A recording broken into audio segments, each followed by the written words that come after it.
시청자 여러분 안녕하십니까. 나경원 자유한국당 원내대표의 오늘 국회 연설이 집권 세력을 뒤집어 놓고 있습니다.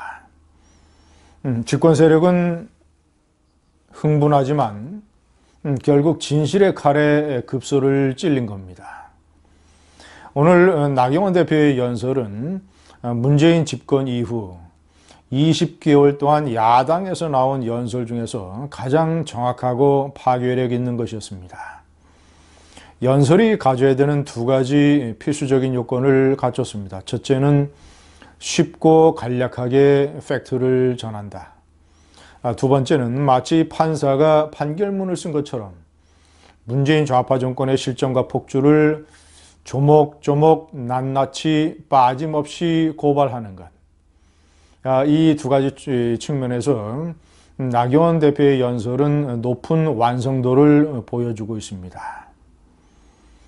그렇기 때문에 칼이 날카롭고 정확하며 강하기 때문에 급소를 찔린 문재인 정권이 거의 화들짝 놀라서 단말마에 비명을 지르는 것처럼 저런 식으로 흥분해서 대처하고 있는 것입니다.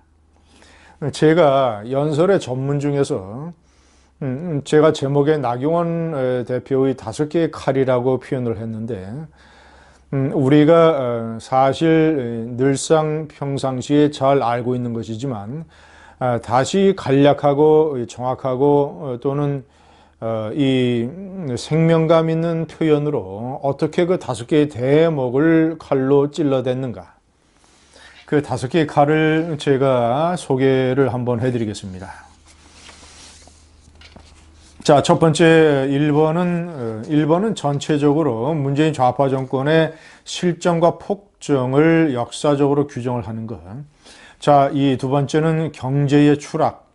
세 번째는 국가 안보. 네 번째는 법질서 파괴와 완전히 노조에 휘둘리는 것. 마지막 5번째는 한국 현대사와 근대사의 역사적인 의미를 왜곡을 해서 완전히 역사 뒤집기에 나선 문재인 정권의 폭주. 이 5가지를 조목조목 지적하고 있습니다. 제가 이 5개의 대목 중에서 가장 핵심적인 내용, 그리고 그 내용을 국민과 이 여당에게 어떻게 전달하기 위해서 어떤 표현을 썼는가, 이것을 다시 한번 상기시켜 드리겠습니다.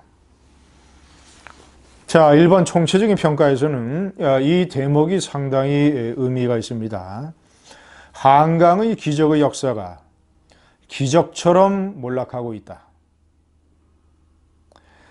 우리 역사는 1961년에 박정희 장군의 5.16서부터 1987년에 민주항쟁까지, 그때까지만 잡아도 26년 동안 그 짧은 시간에 산업화, 근대화, 민주화를 압축 성장해서 달성한 역사였습니다. 그래서 한강의 기적이라고 불립니다. 단순한 경제적인 기적뿐만 아니라 민주화까지 이뤘다라는 것. 그런데 26년 동안 압축해서 달성한 그 성장의 역사가 2년 6개월도 되지 못해서, 20개월도 되지 못해서 기적처럼 몰락하고 있다는 것.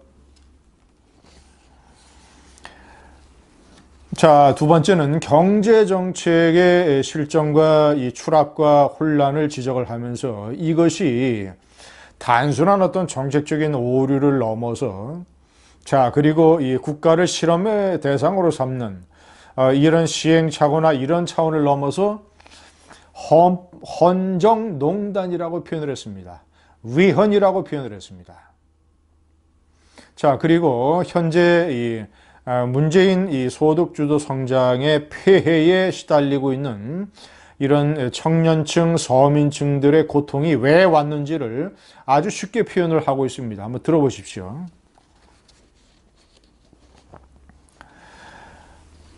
최저임금 실패의 이유는 간단합니다. 그만큼 임금을 줄 수 있는 소상공인이 많지 않습니다.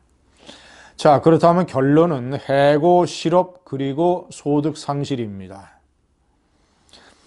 지난해 4분기 하위 20%인 1분위의 근로소득이 36.8%나 떨어졌다고 합니다.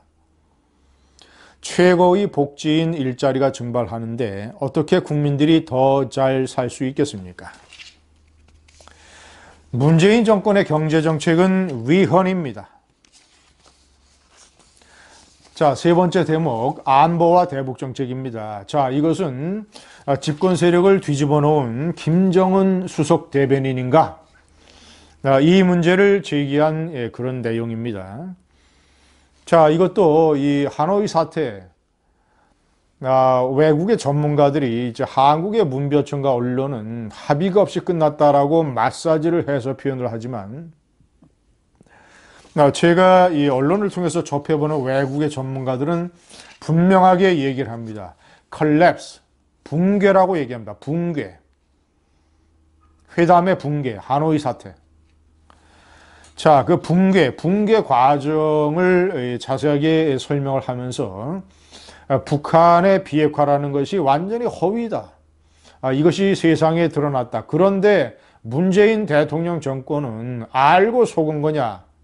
아니면 모르고 속은 거냐? 이 문제를 제기하고 있습니다. 문재인 정부는 그동안 분명히 대한민국이 생각하는 비핵화와 북한이 생각하는 비핵화가 다르지 않다고 말해왔다. 그런데 우라늄 농축과 핵시설 재가동 이야기가 들려온다. 속은 거냐? 아니면 그렇게 믿고 싶었던 것인가? 알면서도 국민을 속인 것 아닌가? 자, 한미동맹은 이 별거 수순으로 가고 있는 것이 아닌지 참으로 걱정된다. 별거 상태가 언제 이혼이 될지 모른다. 자, 그리고 이 문재인 좌파 정권의 외교를 운동권 외교라고 표현을 했습니다. 운동권 외교가 이제 우리 외교를 반미 반일로 끌고 가는 것은 아닌지 걱정된다. 자, 더 이상 대한민국 대통령이 김정은 수석 대변인이라는 낯뜨거운 이야기를 듣지 않게 해달라. 자, 4번 이 각종 시민단체와 민노총, 전교조, 노조 세력, 자, 이런 촛불의 지분을 가지고 있는 세력에게 휘둘리는 문재인 좌파 정권에 대해서 이렇게 재미있는 표현을 썼습니다. 촛불 청구소에 휘둘리는 심부름 센터다. 다시 한번 읽어드리겠습니다. 촛불 청구소에 휘둘리는 심부름 센터다. 문재인 정권은. 자, 그리고 블랙리스트 문제, 그리고 탈원전, 4대 강보 철거, 그리고 미세먼지에 대한 대중 압박 포기, 문재인 정부는 좌파 포로 정권이다. 이런 표현도 등장했습니다.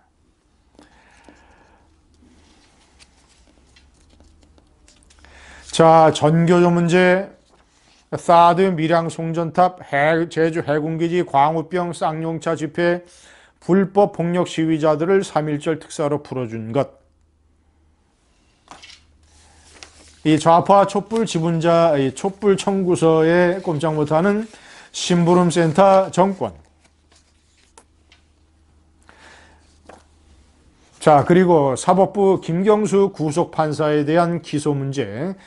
이것을 사법부에 대한 탄압으로 얘기하고, 그리고 자신의 대선 캠프에 일했던 사람을 선관위원으로 내리꽂은 것. 이 두 개를 거론하면서, 이 강탈, 사법부와 선관위를 정권의 하수인으로 만들기 위한 강탈 정권, 착취 정권. 조지 오웰의 유명한 1984년 이 소설에 나오는 빅 브라더, 독재, 탄압, 감시, 통제 정권의 대명사, 권력자의 대명사 빅 브라더에 비유해서 문 브라더라는 말이 나오지 않을까 염려된다라고 얘기했습니다. 자, 그리고 다섯 번째, 역사 왜곡, 문재인의 역사 왜곡을 신랄하게 비판했습니다. 중국의 동북공정, 일본의 독도 왜곡만큼이나 우려스럽고 위험한 것이 바로 문재인 대통령의 역사공정이다. 역사공정이란 말을 국민 앞에 제시했습니다.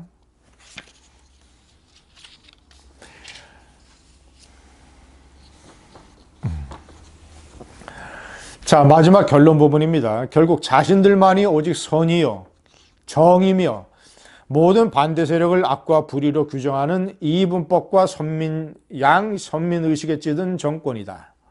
사상 독재, 이념 독재, 역사 독재이다. 시청자 여러분, 청와대가 오늘 이 나경원 연설에 대해서 이를 강력히 비판하는 이 성명을 발표했는데, 그 대목 제가 한 문장 중에서 제가 이 단어를 바꿔서 청와대에게 다시 한번 부메랑처럼 제가 한번 되돌려 주겠습니다. 나 대표의 발언은 국가 원수에 대한 모독뿐 아니라 한반도 평화를 염원하는 국민에 대한 모독이다. 김정은의 비핵화 거짓말을 옹호했던 문재인 대통령 발언을 제가 빗대서 얘기해 보겠습니다. 문재인 대통령의 발언은 국가에 대한 모독뿐만 아니라 한반도에 관한 진실을 염원하는 국민에 대한 모독이다. 자, 이 대목도 제가 바꿔보겠습니다. 냉전의 그늘을 생존의 근거로 삼았던 시절로 돌아가겠다는 발언이 아니길 바란다 라고 했는데, 제가 바꿔보겠습니다. 퍼주기 햇볕 정책의 양지를 생존의 근거로 삼았던 시절로 돌아가겠다는 것 아니냐.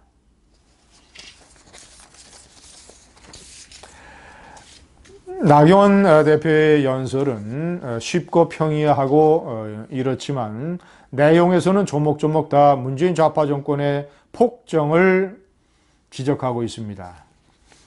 제가 지난해 한글날 특집으로 여러 제 수첩에 적힌 문장을 소개하면서 진실은 연착하는 열차라고 말씀드린 적이 있습니다.